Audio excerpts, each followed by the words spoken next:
Good evening, everyone. Just got back. It's a nice warm day today. Should have, there's supposed to be storms tonight. Well, of course, I've got my lawn care duties. Take care of the next door, of course, my yard, the office. They couldn't find somebody, so I said, well, I'll come and cut the grass once a week for the office, for the school. And that's kind of nice, a couple extra bucks considering Kay's on Medicare now, and, her medication is kind of expensive, so little income is kind of nice. But I've been tinkering around, I work on the 70, and I got the bike here with a Kean carburetor, but it coughed all the way home, and I remember them as coughing carburetors. So I put a Bendix on. The Bendix is pretty good, and I got it worked out really well. It was doing well. And then I put a Kean on. I like the Kean because when you pull the choke out, it raises the RPMs through a cam. But yesterday, in the evening, rather than sitting and watching TV, I come out here and I put the S&S carburetor, which came on the 1980. I got the Bendix on there. But, just to see the differences and how it feels, I went for a nice ride this afternoon. Toward the evening, got home just in time to get some of Kay's great chicken she was cooking on the grill. And, I've got it down to about one turn out on the accelerator pump. Now for that bike, I had it 3 turns out, so more of a squirt. And about 1 turn on the fuel air mixture screw, which was about the same on that one, which is supposedly some stroker motor. Don't know. I mean, I was given a line of it's the next best thing to slice bread, where this is a stock 1200 cc. One thing I noticed, it was real close in here, so I had to loosen up the intake and then bring it down for the so it's at the lowest slot. There's only one slot, but it's kind of slotted, so I might take it a hair more. I mean, it's a close one in there. You may or may not be able to see. I know I can put my hanky in there doubled up. So next time if I'm tinkering around, I might slat that down with my little Dremel and loosen up the intake, and then bring it down just a little bit to get some more space in here. At one time, this was really close. So I can't turn. Well, I got a light. I think I got a light. Yeah, I got this light. I had to, I don't know what happened, but I had to put some JB weld. This was like almost sitting on top of there. I think they just didn't have, this tank may have been rattling a little bit, or loose. Of course, I put, when I did, I ended up putting the studs in there and then nuts on and off the studs rather than taking the bolt in and out of the backside of the carburetor in the pocket that's threaded. So I take it all the way in and then just cut off a stud to fit in there, and then I just take the nut and put it on and off.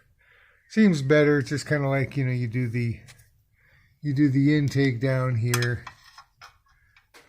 I just put a stud in there and put a nut on it. That way I'm not wearing out the aluminum heads, the threads, and so forth. But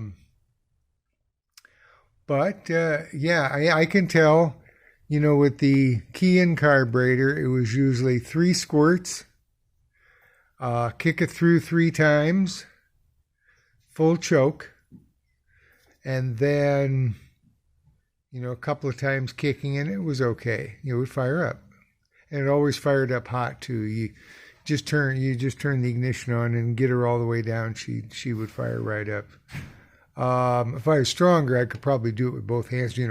Like Like, there's one fellow that does that with a knucklehead, does that. Billy Lane, I think is his name, Billy Lane. He builds bikes and stuff. Good channel. But with this, since it was cold this morning, I got one squirt and, of course, turned the enrichener on, kick it over, fired right up. So I think even just pulling the enrichener all the way on and just kicking it over, I'll try it tomorrow morning. I've got the standard, I think, 72 and the 295. And I'm going to, for the 2 jets, I think that's what it is. I wrote it on the bottom of the carburetor, which is what S&S says stock for S&S or for 74 cubic inch. But I think I'm going to pose that either question on one of the Shovelhead for Dummies Facebook sites or something. That's a nice starting spot. But, any guy that's been using, or a gal that's been using, the S&S and on a stock motor, I think stock motor, you never know. Nobody ever gives it, unless you buy something either brand new or it's been in a barn since it was bought, you just almost never know. Nobody does a build sheet. I mean, I'm no expert, but I think it's important to do something that tells the next owner, I've done this, this, and this to this, which gives them a roadmap. And it's called a build sheet. And I was taught that many years ago when I was so excited, where I had built a bike from a wreck, and the guy that goes, I've done this and this, and I incorporated this year and this year and this, and he says, well, let me see your build sheet. I said, huh? So yeah, it's just like, it's like the book of what you've done, and it can be extensive. It can be enough to get you to know what's in there. So, and I've never been lucky enough to get one of those. But, and I'm going to Google it too. What, were people happy with those 2 jets? Which is the starting point. They seem to be fine. Like I say, I went to 1.5, and then I turned down the accelerator pump to 1, and it still does fine. It doesn't vary once. I think it coughed once or twice, kind of a cough, a little stumble, but then never again. So I might turn down the accelerator pump to 1/2, and then you start at closed and you work it up, and like I say, 3 for the 1 with the bigger motor, and this one here is at 1 now. And all that helps on fuel economy, which I kind of guess at anyway. So that's what I've been doing, tinkering around with this, and just having a kind of a good summertime. Oh, and then a friend of mine, Chuck, a friend of his that he had worked for him also, got kind of laid up for a while, and got injured, and he needed to sell the bike. So Chuck brought this home, and we cleaned it up. He cleaned it up. I'm not much of a cleaner. It's pretty nice. 96 or 95 carburetor. Didn't have any turn signals, so I put the turn signals on. And we just kind of gave it a good cleaning. Could stand a rear tire. I think the front's brand new. But he's looking to get $2,000 out of it. I mean, just what he was helping his employee. So if he can get that, that'd be great. The seat, unfortunately, the owner's dog took a couple of swipes out of it. But you could put a different seat on it. So it's up for sale. And I think it's got, I don't remember. Let's see what it says.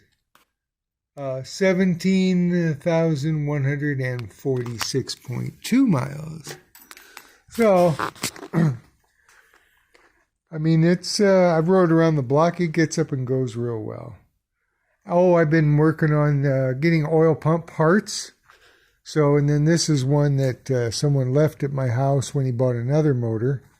This is the one that the oil pump, oh, yeah, the ear broke off of the lifter and it boogered up the little pump. I had to really work to get the shaft out of there. So I pieced together enough to get another pump. I had a bunch of pump parts. So I'll put this together when I get a chance. Don't have anything for it to go on. I mean, I'd really get energetic if I, pulled my motor off, put this one on just to see, but I mean, is it a head breather? Yeah, I think it's a head breather, yeah. Yep, yeah, it's a head breather. Yep, there's the hole.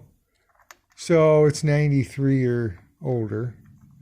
But he just bought another motor, and so it just sits around here. So I thought I'd do something with it.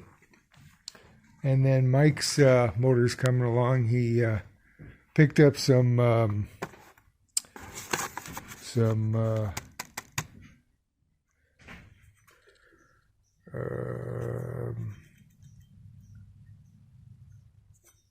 piston rings. Yeah, boy.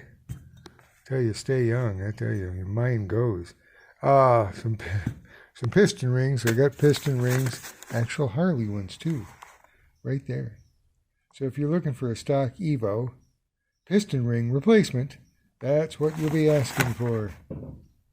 So that's and I checked them, and they're factory size. There's no problem. Like, you can get your fingernail in between there. And I did check with the feeler gauges and stuff, and just giving things the once over. So I'll put this together. He's got to get the base gaskets and head gaskets yet. And then we'll put that back together. And he's had a rough patch. He was in a diabetic coma for a couple days at the hospital. So he's moving kind of slow. Let's see. Well, that's about it, I guess. Oh, yeah. Had the weed whacker plugged in. Well, have a great weekend. It's headed toward the weekend, everyone, and get out there and enjoy. I see Silver Nuts Garage is on the road in Tennessee. I see the lap of luxury there, that's quite the rental house. And let's see, there's the Chop Shop up there in Michigan. He's got a good channel. He's been breaking down a 75 piece by piece, and it's good information on how to disassemble a bike. Rocky's Chop Shop. I'm terrible with names. Of course, I'm terrible to remember anything. You see, I write everything down. And I better hold you guys up here. So, well, I'll catch you later. Be safe, and supposed to get some storms tonight, so who knows? We do need the rain. Catch you guys later.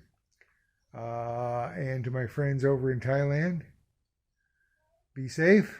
And everyone else, enjoy, be safe, and, well, catch you later. Bye-bye.